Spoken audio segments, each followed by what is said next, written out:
Recently, some leaders were considering the question of what might be preventing people from becoming Christians. Is it because they think it's untrue, bad, or just plain irrelevant? But then I heard a teenager say, Christianity is too oppressive to be irrelevant. That just stopped me in my tracks. And if that's the case, where can our witness even begin? The opportunities and challenges of living in New York highlight why we need a movement of the Spirit, because it's only if we are experiencing renewal by the gospel that there will be new spiritual life and growth.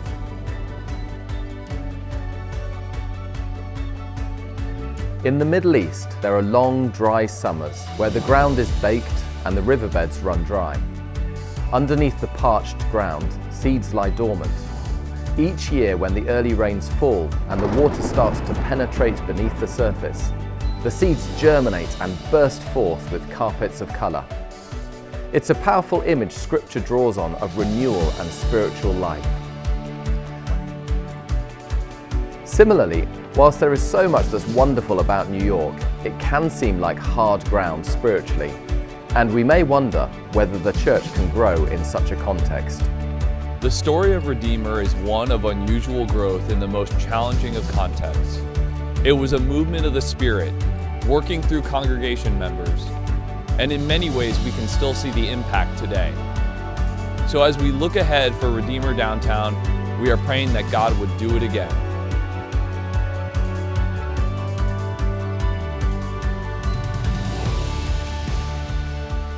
That's why our vision is to be a community experiencing renewal by the gospel, raising up generations of disciples, living for Jesus in the city.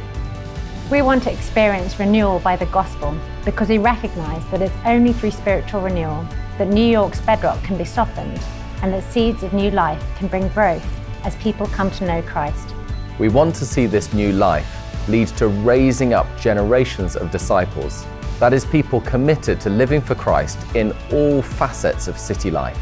And we are doing all this not for ourselves, but living for Jesus in the city. He has called us to this time and place at Redeemer Downtown, and He alone is the hope for our city. So join us to be part of this next chapter that God is writing as we seek to be Redeemer Downtown, living for Jesus in the city.